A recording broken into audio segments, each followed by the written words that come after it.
والعاقبۃ للمتقین والصلاۃ والسلام علی رسول اللہ وعلی آلہ وصحبہ اجمعین ومن تبعہم بإحسان الی یوم الدین۔ اشہد ان لا الہ الا اللہ وحدہ لا شریک لہ واشہد ان محمدا عبدہ ورسولہ، اما بعد۔ الخامس العبادہ وانواعها۔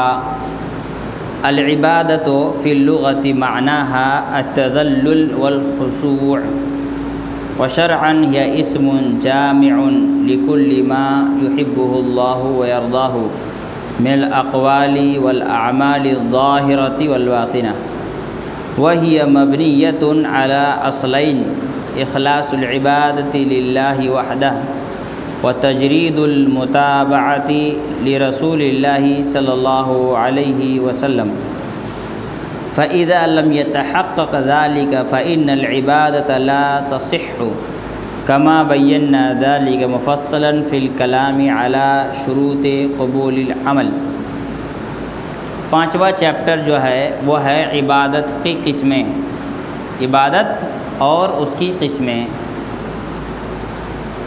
کہتے ہیں عبادت کا اگر ہم ڈکشنری میں معنی دیکھیں تو اس کا مطلب ہوتا ہے التذلل والخضوع۔ تذلل ذلت سے بنا ہے، اس میں ذلہ، عربی زبان میں ذلہ کے دو معنی ہوتے ہیں۔ ایک ذلہ کا معنی ہوتا ہے کمزور۔ اللہ تعالیٰ نے بدر کے سلسلے میں کہا لقد نصرکم اللہ ببدر وانتم اذلہ، اللہ رب العالمین نے تمہاری مدد کی اس حال میں کہ تم بہت کمزور تھے۔ وہاں ذلہ کا لفظ ہے، اذلہ مطلب بہت ہی زیادہ کمزور۔ اور دوسرا ذلت کے معنی میں ہوتا ہے کسی کے مقابلے میں عزت و شرف کا کم ہو جانا۔ ٹھیک ہے، کوئی آدمی اس دنیا میں ایسا بھی ہے جو بڑا پاورفل ہے، پیسے والا ہے، طاقت والا ہے، لیکن کوئی اس کو عزت کی نگاہ سے نہیں دیکھتا ہے۔ جیسے ہمارے یہاں کے عام طور پر پولیٹیشین، کوئی عزت کی نگاہ سے نہیں دیکھتا ہے پاورفل، پیسے بہت ہیں، لیکن تو التذلل میں یہ دونوں چیزیں داخل ہیں۔ ایک کمزور، انسان کا اپنے آپ کو کمزور محسوس کرنا کہ میں بہت کمزور ہوں اللہ تعالیٰ کے مقابلے میں کچھ نہیں کر سکتا، اللہ مدد نہ کرے تو میں کچھ نہیں کر سکتا، اللہ تعالیٰ مدد نہ کرے تو میں جہنم سے نہیں بچ سکتا، اللہ روزی نہ دے تو میں کھا نہیں سکتا۔ یہ ساری چیزیں اس کے پس منظر میں۔ دوسرا ذلت، رسوائی، اس کا مطلب ہوتا ہے کہ ساری عزت، سارا شرف اللہ کے لیے ہے، انسان اللہ کے مقابلے میں حقیر اور ذلیل قسم کا مخلوق میں سے ایک مخلوق ہے، ایک ذلیل چیز ہے اللہ کے مقابلے میں، کیونکہ اللہ رب العالمین نے خود ہی قرآن مجید نے بیان کیا کہ هل أتى على الإنسان حين من الدهر لم يكن شيئا مذكورا، کہ کیا انسان کی زندگی میں وہ دور نہیں گزرا کہ جب وہ بیان کرنے کا لائق نہیں تھا، بیان کرنے کے قابل نہیں تھا، ہے نا؟ انسان کی زندگی میں ایک دور ایسا گزرا جب وہ بیان کرنے کے قابل نہیں تھا۔ انسان اپنی پیدائش کو سوچے، انسان جس پانی سے پیدا ہوا ہے اس کو آدمی نارملی بیان کرتے وقت شرم محسوس کرتا ہے، عار محسوس کرتا ہے نا؟ تو اوپنلی اس طرح کی باتیں نہیں کر سکتا ہے کہ یار میں آج سو رہا تھا، میرا نائٹ فال ہو گیا، تو آدمی سوچے گا کیا بے حیا ہے، سب کے سامنے بول رہا ہے، کچھ تو حیا شرم کر، آدمی بولتا ہے نا۔ ہاں، تو لم یکن شیئا مذکورا، اللہ نے کہا ایک ایسی چیز سے انسان بنا ہے جو بیان کرنے کے قابل نہیں ہے، انسان بولنے سے شرماتا ہے اس کو۔ تو یہ ہے ذلت و رسوائی انسان کی۔ تو عبادت کا معنی ہے التذلل والخشوع والخضوع۔ الخضوع کا معنی ہوتا ہے ڈر، خوف، دہشت، تڑپنا مارے خوف کے، کانپنا۔ تو عبادت میں یہ چیز داخل ہے کہ انسان اللہ سے ڈرے، خوف کھائے، مارے ڈر کے کانپنے لگ جائے۔ تو یہ ہے عبادت ڈکشنری میں۔ کیا ہے؟ ذلت و رسوائی کمزوری اور اللہ تعالیٰ کے ڈر اور خوف سے انسان کا برا حال ہونا، یہ عبادت کے ڈکشنری میں میننگ ہے۔ کہتے ہیں وہ شرعاً، شریعت میں عبادت کسے کہتے ہیں؟ کہتے ہوا اسم جامع لکل ما یحبہ اللہ ویرضا من الاقوال والاعمال الظاہرۃ والباطنہ، کہ عبادت ایک ایسے مجموعے کا نام ہے، اعمال کے مجموعے کا، جس سے اللہ راضی ہو اور خوش ہو جائے۔ وہ عمل زبانی ہو سکتا ہے، وہ عمل اعضاء و جوارح کے ذریعے کیے جانے والا بھی ہو سکتا ہے، چاہے وہ دکھنے والا عمل ہو یا پوشیدہ عمل ہو۔ مثال کے طور پر روزہ، جو انسان روزہ رکھتا ہے وہ دکھتا ہے؟ نہیں دکھتا، لیکن وہ عبادت ہے، اللہ اس سے راضی اور خوش ہوتا ہے۔ نماز یہ دکھائی دیتی ہے، کوئی اگر نماز پڑھتا ہے، ظاہر سی بات ہے رکوع کرتا ہے، سجدہ کرتا ہے، یہ دکھائی دیتی ہے تو دکھنے والا عمل ہے، اللہ تعالیٰ اس سے راضی اور خوش ہوتا ہے۔ استغفار یہ زبان سے کیا جاتا ہے، لیکن اللہ تعالیٰ اس سے راضی اور خوش ہوتا ہے، چاہے وہ زبان سے کیا جائے، اعضاء و جوارح سے کیا جائے، یا دل سے کیا جائے، دل سے۔ مثال کے طور پر کسی انسان کے دل میں نیک ارادوں کا ہونا، کسی کے دل میں آیا کہ میں آج 5 وقت کی نماز پڑھوں گا، ایک وقت کی بھی نماز میری قضا نہیں ہوگی انشاءاللہ، دل سے ارادہ کیا، پختہ ارادہ کیا، یہ بھی اس کی عبادت ہے، اس کو اس کا ثواب مل جائے گا، ہے نا۔ اللہ کا ڈر اس کے دل میں پایا جانا، ڈر تو دکھتا نہیں ہے لیکن دل میں خوف ہوگا، نہیں مجھے گناہ نہیں کرنا، اللہ تعالیٰ سزا دے گا، ڈر کا ہونا، خوف کا ہونا، امید کا ہونا کہ اللہ رب العالمین ضرور میرے گناہوں کو معاف کرے گا، میں آج توبہ کر لوں گا، اللہ ضرور میرے گناہوں کو معاف کرے گا، میں پچھلی زندگی میں بہت گناہ کیے ہیں لیکن کوئی بات نہیں، میں توبہ کروں گا، اللہ ضرور میرے گناہوں کو معاف کرے گا، یہ امید، یہ وہ عبادت ہے جو دکھائی نہیں دیتی۔ جب وہ توبہ کرے گا تو وہ اس کے زبان سے ہوگا، لیکن جب توبہ کی نیت کیا اس امید سے کہ اللہ معاف کرے گا، تو یہ اس کا کون سا ہوا؟ دل کا عمل ہوا۔ تو یہ چاہے دل سے ہو، دکھنے والی عبادت ہو یا نہ دکھنے والی عبادت ہو، زبان سے ہو، کسی بھی صورت میں جو عمل کیا جائے، وہ عمل اگر اللہ اس سے راضی اور خوش ہو تو وہ عبادت ہے۔ اللہ تعالیٰ کا راضی اور خوش ہونے کا مطلب ہوتا ہے کہ وہ عمل اللہ تعالیٰ کو پسند ہو، اللہ نے اس کو حکم دیا ہو، نماز، روزہ، حج، زکوٰۃ، یہ اللہ کو پسند ہے، اسی لیے اللہ تعالیٰ نے اس کا حکم دیا ہے۔ جو چیزیں ناپسند ہیں اللہ نے اس کو حکم نہیں دیا ہے، تو جو چیزیں اللہ کو پسند ہیں اللہ نے اس کو حکم دیا ہے، اللہ کو پسند ہو۔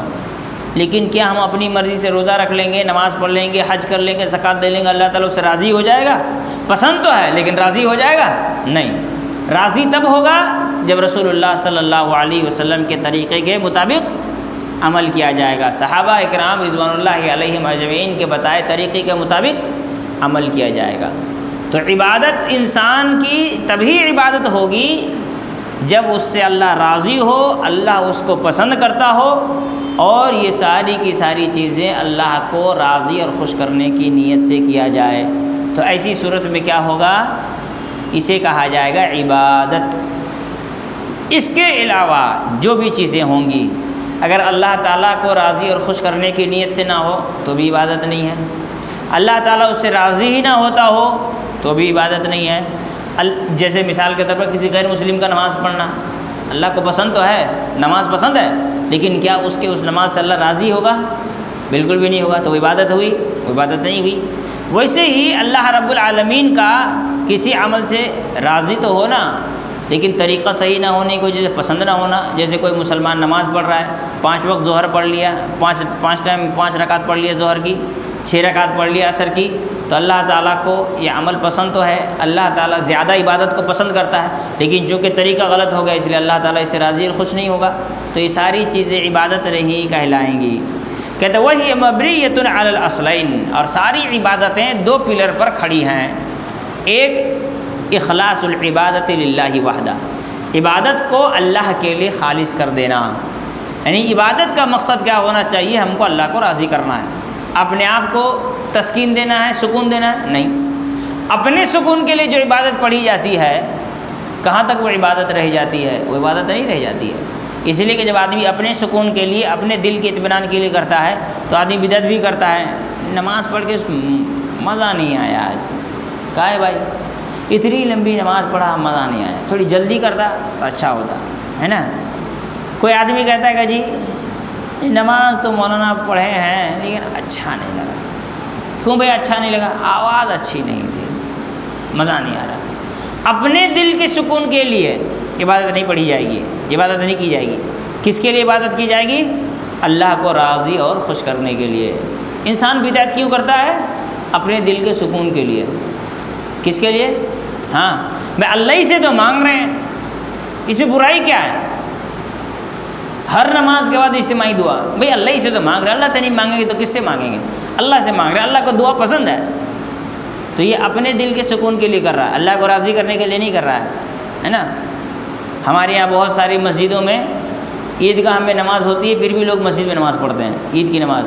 ابھی قربانی کے موقع پر چونکہ سب کو قربانی کرنا رہتا ہے، کسائی کا پرابلم رہتا ہے، ہاں مارا ماری رہتی ہے کسائی لوگوں کی، اس لیے کیا کرتے ہیں عیدگاہ جانے کی فرض نہیں ہے، گلی میں کہیں نماز ہو رہی وہاں پڑھ لے گا، اس مسجد میں ہو رہی وہاں پڑھ لے گا، اس مسجد میں ہو رہی وہاں پڑھ لے گا۔ یہ نماز اللہ کو راضی کرنے کے لیے نہیں کر رہا ہے، کس لیے کر رہا ہے؟ اپنے دل کے سکون کے لیے۔ ہاں میں نے پڑھ لی، کس لیے کر رہا ہے؟ ہاں میں نے پڑھ لی۔ کسی کے بھی پیچھے جا کر نماز پڑھ رہا ہے، یہ اللہ کو راضی کرنے کے لیے نہیں، اپنے دل کے سکون کے لیے۔ یہ فیلنگ نہیں آنا چاہیے کہ میں نے نماز نہیں پڑھی، یہ احساس ہونا ہاں میں نے پڑھ لی، ہے نا۔ تو یہ کیا ہے؟ عبادت کو اللہ کے لیے خالص کرنا واجب ہے، اپنے دل کے سکون کے لیے عبادت نہیں کی جائے گی۔ دوسری چیز کیا بتائی گئی؟ تجرید المتابعۃ لرسول اللہ صلی اللہ علیہ وسلم۔ اس پر ہم نے تفصیل سے گفتگو کی ہے، کیا کہ عبادت کو رسول اللہ صلی اللہ علیہ وسلم کے تابع کر لیا جائے۔ فَإِذَا لَمْ يَتَحَقَّقْ ذَلِكَ فَإِنَّ الْعِبَادَةَ لَا تَصِحُّ۔ اگر ایسا نہیں ہوتا ہے کہ ان دو چیزوں کا انسان خیال نہیں کرتا ہے تو اس کی عبادت صحیح نہیں ہوگی۔ کما بینا ذلک مفصلا فی الکلام علی شروط قبول العمل، جیسا کہ اعمال کی قبولیت کی شرط والے چیپٹر میں اس پر ہم نے تفصیل سے گفتگو کی ہے۔ وللعبادۃ انواع کثیرہ، کہتے ہیں عبادت کی بہت ساری قسمیں ہیں۔ یجب صرفها جمیعا للہ سبحانہ وتعالی، ساری عبادتیں کسی بھی قسم کی عبادت ہو، ساری عبادتیں اللہ کے لیے ہی ہونی چاہیے۔ فمن صرف منها شیئا لغیر اللہ فهو مشرک کافر، کوئی آدمی 100 عبادتوں میں سے 99 اللہ کے لیے کرے اور ایک اللہ کے علاوہ کسی اور کے لیے کرنے لگ جائے تو ایسی صورت میں وہ مشرک اور کافر ہو جائے گا۔ مثال کے طور پر نماز اللہ کے لیے پڑھتا ہے، روزہ اللہ کے لیے کرتا ہے، رکھتا ہے، زکوٰۃ اللہ کے لیے ادا کرتا ہے، سب کچھ اللہ کے لیے کرتا ہے، لیکن سال میں ایک مرتبہ اجمیر میں جا کے سجدہ بھی کر لیتا ہے، وہ بھی ایک ہی سجدہ کرتا ہے، 2 نہیں کرتا ہے، تو وہ کیا مسلمان رہ جائے گا؟ فَهُوَ مُشْرِكٌ کافر، ہے نا۔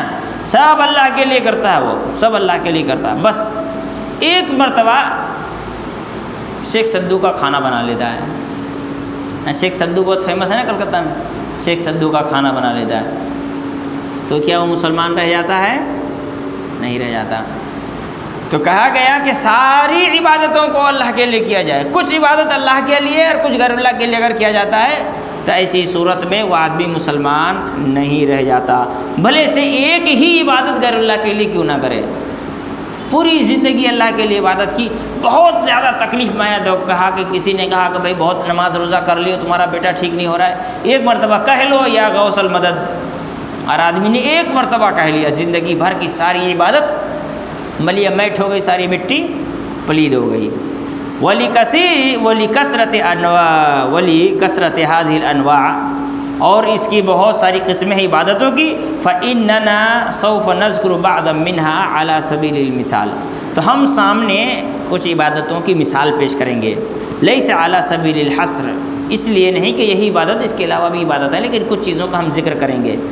ان چیزوں کا جو ذکر کیا جا رہا ہے وہ ہے جو خاص کر کے مسلمانوں کے یہاں پایا جاتا ہے کہ جس میں وہ شرک میں مبتلا ہو جاتے ہیں۔ کوئی مسلمان یہ نہیں کہتا میں نماز غیر اللہ کے لیے پڑھ رہا ہوں، کوئی کرتا ہے؟ کوئی کہتا ہے میں نماز خواجہ بابا کے لیے پڑھ رہا ہوں، نہیں، لیکن دعا کا جواب سے ضرور مانگتا ہے، دعا ضرور پیر عبد القادر جیلانی سے مانگتا ہے، دعا ضرور حضرت علی سے کرتا ہے، اور حسن حسین سے کہتا ہے یا علی کر مدد، کہتا ہے کہ نہیں کرتا ہے؟ ہاں، تو اس لیے سب سے پہلے جس کا ذکر کیا جا رہا ہے وہ ہے الدعاء۔ سب سے پہلے کیا کہا جا رہا ہے؟ دعا۔ ہوا سؤال اللہ جلب خیر او دفع ضر، دعا اللہ تعالیٰ سے مانگنا، کوئی خیر مانگے یا برائی کو دور کرنے کے لیے اللہ سے منت سماجت کرے۔ دو ہی قسم کی دعا ہوگی کہ اللہ تعالیٰ تو میرے مال میں برکت دے، یا کہے گا میرے گھر میں فلاں آدمی بیمار ہے اس کو شفا دے۔ خیر مانگے یا نفع سے بچنے کے لیے مانگے دعا، دعا تو دو ہی قسم کی ہوتی ہے۔ وَيَجِبُ أَن يَكُونَ خَالِصًا لِلَّهِ، کہتے ہیں یہ دعا واجب ہے کہ یہ اللہ کے لیے خالص ہو، یہ دعا واجب ہے کہ اللہ کے لیے خالص ہو۔ جیسا کہ اللہ تعالیٰ نے فرمایا قال ربکم، تمہارے رب نے فرمایا ادعونی استجب لکم، مجھے پکارو میں تمہارا جواب دوں گا، یعنی میں تمہاری دعاؤں کو سنوں گا، ٹھیک ہے۔ ان الذین یستکبرون عن عبادتی، جو لوگ میری عبادت سے تکبر اختیار کرتے ہیں، سیدخلون جہنم داخرین، یہ لوگ جہنم میں داخل کیے جائیں گے۔ اس آیت میں بہت ساری باتیں ہیں، دو تین بات بیان کر کے آگے بڑھیں گے۔ اللہ نے فرمایا، اللہ نے حکم دیا کہ مجھے پکارو، میں تمہاری پکار کا جواب دوں گا، یعنی اللہ کا حکم ہے دعا کیا جائے، یعنی دعا کرنا انسان پر واجب ہے۔ اس کا مطلب کیا ہوا؟ دعا کرنا انسان پر واجب ہے۔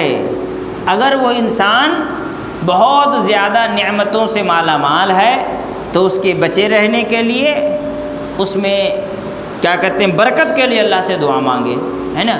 اللہ تعالیٰ کسی کو صحت دیا ہے تو اللہ سے دعا کرے کہ اللہ تو میری صحت کو قائم رکھ، اور اگر کوئی نعمت نہیں ہے تو اللہ سے مانگے کہ اللہ مجھ کو صحت دے۔ دونوں ہی صورتوں میں اللہ سے دعا واجب ہے نا۔ ہم لوگ وتر کی نماز میں اکثر یہ دعا سنتے ہیں، کیا سنتے ہیں؟ اللہم اقسم لنا من خشیتک ما تحول بہ بیننا و بین معصیتک، اللہ تو ہمیں ایسا خوف دے جو میرے اور گناہوں کے بیچ میں آ جائے، ایسا خوف، ایسا ڈر جو میرے اور گناہوں کے بیچ میں آ جائے، یعنی میرے اور گناہ کے بیچ میں آئے مطلب مجھے گناہ کرنے نہ دے۔ وَمِن طَاعَتِكَ مَا تُبَلِّغُنَا بِهِ جَنَّتَكَ، ہمیں ایسی نیکی کی توفیق دے جو ہمیں جنت تک لے جائے، ہے نا۔ وَمِنَ الْيَقِينِ مَا تُهَوِّنُ بِهِ عَلَيْنَا مَصَائِبَ الدُّنْيَا، ایسا یقین ہمیں عطا کر، کس چیز کا؟ جنت کا، کہ اس یقین کی وجہ سے زندگی کے سارے تکلیف کو برداشت کرنا ہمارے لیے آسان ہو جائے۔ وَمَتِّعْنَا اللَّهُمَّ بِأَسْمَاعِنَا، اے اللہ تو ہمیں فائدہ پہنچا ہمارے کانوں کے ذریعے سے، وَأَبْصَارِنَا، ہماری آنکھوں کے ذریعے سے، وَمَتِّعْنَا اللَّهُ بِأَسْمَاعِنَا وَأَبْصَارِنَا وَاجْعَلْهُ الْوَارِثَ مِنَّا، اور ہمیں یہ چیز ہمیشہ کے لیے عطا کر۔ وَاجْعَلْ ثَأْرَنَا عَلَى مَنْ ظَلَمَنَا وَانْصُرْنَا عَلَى مَنْ عَادَانَا، اے اللہ ہمارے پیچھے جو پڑے ہوئے ہیں ان لوگوں کو برباد کر دے، ہاں، اور جو ہمارے دشمن ہیں ان کے خلاف ہماری مدد کر۔ تو یہ چیز دعا سکھائی جا رہی ہے۔ یہ دعا کیا ہے؟ انسان کے پاس جو نعمت موجود ہے اس کی حفاظت کے لیے دعا۔ کتنی ساری دعائیں اللہ کے رسول صلی اللہ علیہ وسلم نے فرمایا ہے، کہو کہ اللہم انی اعوذ بک من جہد البلاء ودرک الشقاء وسوء القضاء وشماتۃ الاعداء، اللہ تو ہمیں جان توڑ محنت سے بچا۔ آدمی بڈھا ہو گیا ہے لیکن پھر بھی دیکھیے رکشہ چلا رہا ہے نا، یہ جان توڑ محنت ہے۔ من جہد البلاء ودرک الشقاء، یہ تنگ دلی، چھوٹا دل، دل میں گندگی، کدورت، یہ سب سے ہم کو بچا۔ وسوء القضاء، ہمارا خاتمہ اچھا ہو، برا نہ ہو۔ ہاں، برا ہونے کا مطلب ہوا کہ انسان مرے تو گناہوں سے پاک ہو، مرنے سے پہلے توبہ کی توفیق ملے، ہے نا۔ انسان مرنے سے پہلے اپنے آل اولاد اس کے سیٹل ہو جائیں، ان کو صحیح بات کہہ کر وصیت کر کے جائے نیکی کا۔ یہ نہیں کبھی بال بچے کمزور ہیں، کچھ نہیں ہے، نہ توفیق توبہ کا موقع ملا، کچھ نہیں، اچانک گیا ٹرک سے ٹکرا کر مر گیا، ختم ہو گیا، زندگی برباد ہو گئی، مر گیا۔ نہ کسی کو بتا سکا کس کا قرضہ لے رکھا ہے، نہ کسی کو بتا سکا کس کو پیسہ دینا باقی ہے، کچھ کر سکا۔ وسوء القضاء وشماتۃ الاعداء، اللہ تو ہمیں دشمنوں کو گالیوں سے بچا، ہے نا۔ دشمن کتنی گالی بکتے ہیں، دشمنوں کو گالیوں سے بچا. تو یہ دعائیں ہیں، یہ اس وقت مانگی جا رہی ہے جب آدمی صحت ہے، تندرست ہے، سب کچھ ہے، انسان بالکل تندرست ہے، تب بھی اس کو دعا مانگنا ہے. اور جب پریشانی میں ہے تو خود بخود مانگتا ہے انسان. پریشانی میں ہوتا ہے تو خود بخود مانگتا ہے نا. اللہ تعالیٰ نے قرآن مجید میں فرمایا ہے کہ جب ہم کسی کو نعمت دیتے ہیں تو ہم کو بھول جاتا ہے، اور جب تکلیفیں آتی ہیں فذو دعاء عریض، تو ایک گڈھا دعائیں کرتا ہے، لمبی لمبی دعائیں کرتا ہے. کب؟ جب مصیبت میں آ جاتا ہے. اور جب ٹھیک رہتا ہے تو اللہ کو بھول جاتا ہے نا. تو اسی لیے اللہ نے فرمایا کہ تم مجھے پکارو، یہ اللہ کا حکم ہے. دعا واجب ہے، ہر حال میں دعا کرتے رہنا ہے. نعمت ہے تو نعمت کی حفاظت کے لیے دعا، اور اگر نعمت نہیں ہے تو اللہ سے مانگنے کے لیے. کسی بھی صورت میں دعا سے چھٹکارا نہیں ہے. باقاعدہ حدیث میں ہے کہ جو آدمی اللہ سے نہیں مانگتا اللہ اس سے ناراض ہو جاتا ہے. ہم لوگوں کی حالت کیا ہے؟ ہم لوگ مانگتے ہیں، نہیں مانگتے ہیں. بہت کچھ ملا ہوا، پیسہ بہت ہے اپنے پاس، پیسے کی کمی نہیں ہے، خوب موج مستی کر رہا ہے آدمی، بھول گیا اللہ کو. ابھی رمضان میں تاکراتوں میں خوب رو رو کے دعا کر رہے تھے. رمضان گزرنے کے بعد لگتا ہے آنسو سوکھ گیا ہے، گرمی کا موسم آ گیا ہے، اب دوبارہ برسات میں اس کی آنکھوں سے آنسو نکلیں گے اگلے سال رمضان میں. ادعونی استجب لکم، اللہ نے کہا مجھ سے مانگو، یہ اللہ کا حکم ہے. جو نہیں مانگتا وہ اللہ کے حکم کو اگنور کر رہا ہے، وہ گنہگار ہے. پھر آگے اللہ نے اسی بات کا ذکر کہا، ان الذین یستکبرون عن عبادتی، جو لوگ میرے عبادت سے تکبر کرتے ہیں، اس کا مطلب جو دعا نہیں کرتے ہیں، سیدخلون جہنم داخرین، ایسے لوگ جہنم میں داخل ہو جائیں گے.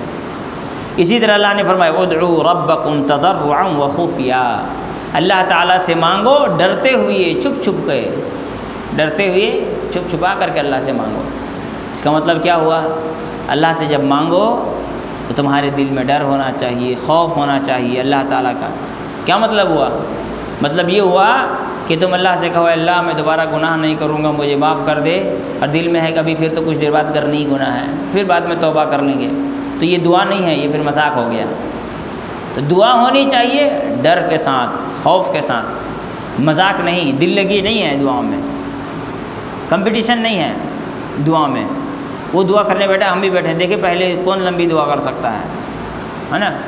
ہم لوگ ایگزام میں الگ طرح کا کمپٹیشن کرتے تھے. میرا ایک دوست کے ساتھ کمپٹیشن تھا کون پہلے پرچہ جمع دے کر حل سے باہر نکل سکتا ہے. اسی لیے کچھ غلطی بھی ہوتی تھی.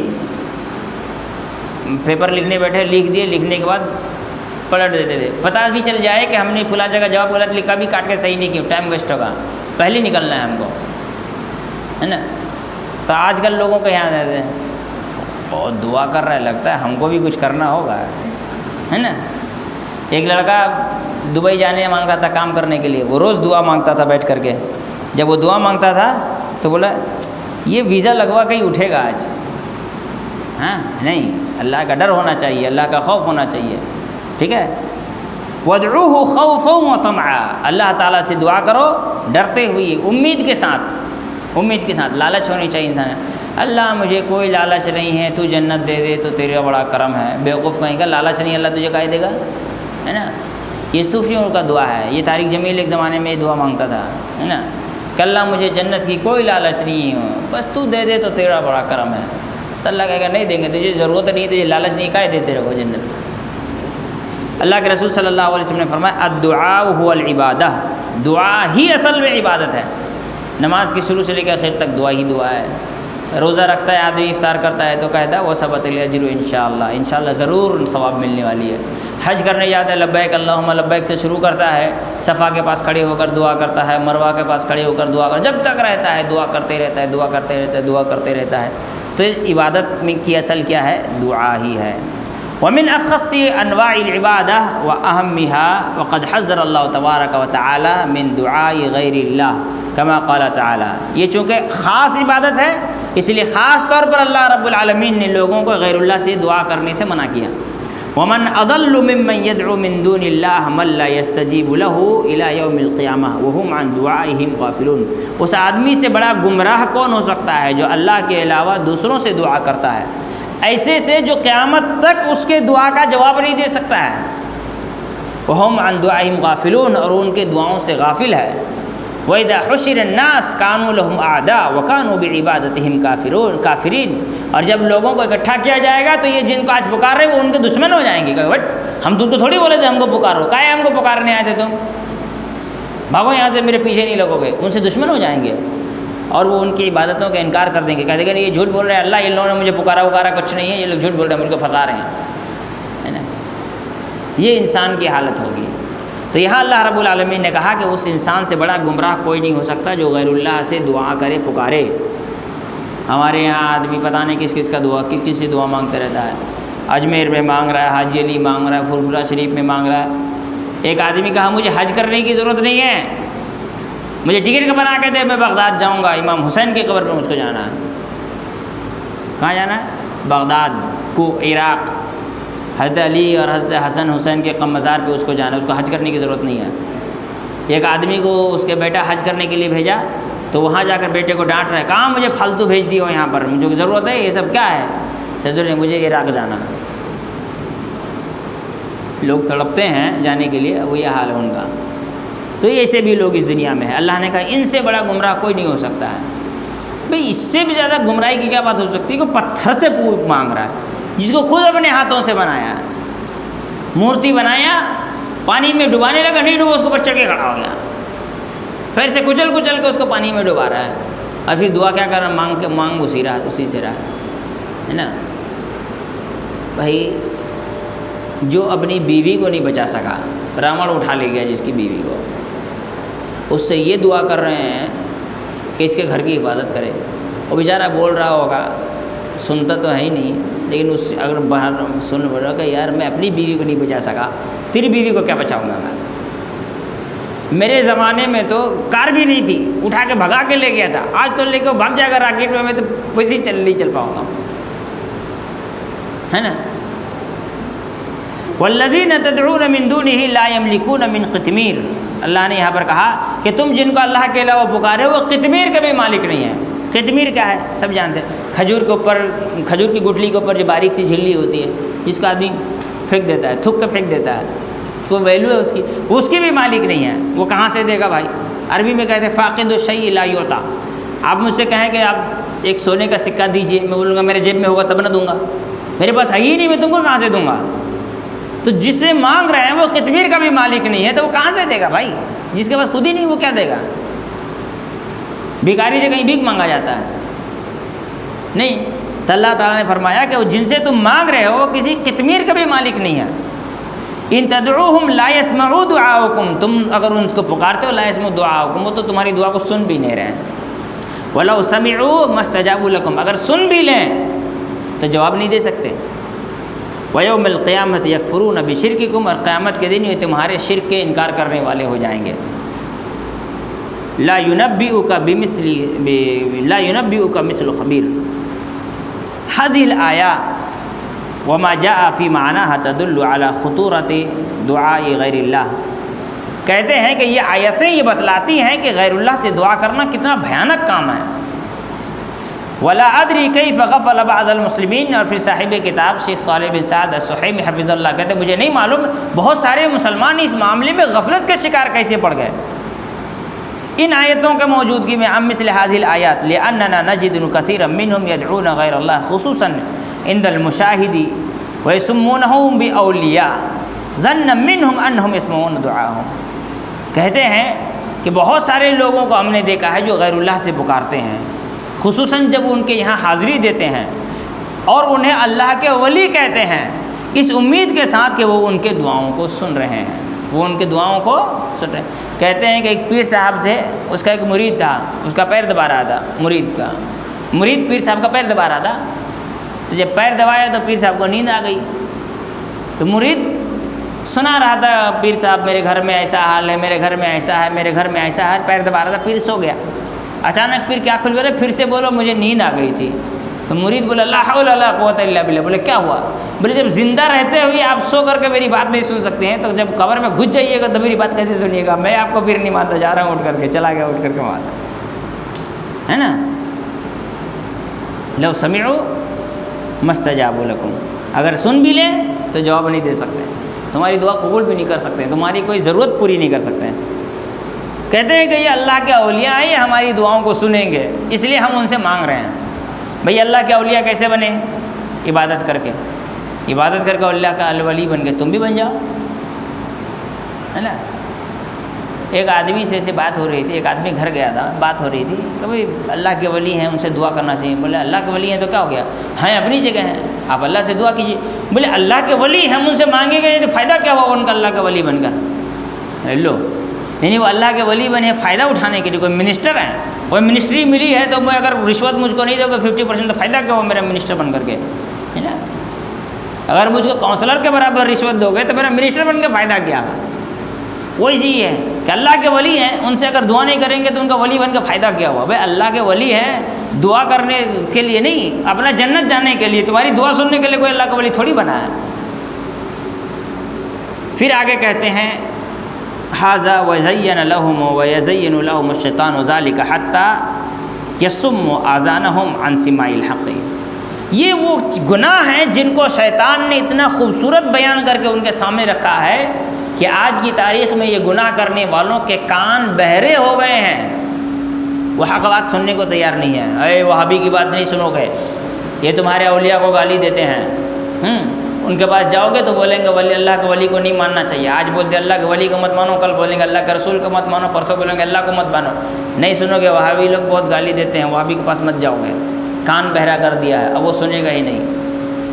حج کرنے جائے گا، کوئی بولے گا اے ہے نا، وہ ڈاکٹر مظفر کا ویڈیو دیکھتے ہیں نا، یہ کیا کر رہے ہیں؟ نہیں ہمارے پیر صاحب آپ سے بات کرنے منع کیا، آپ سے بات نہیں کریں گے۔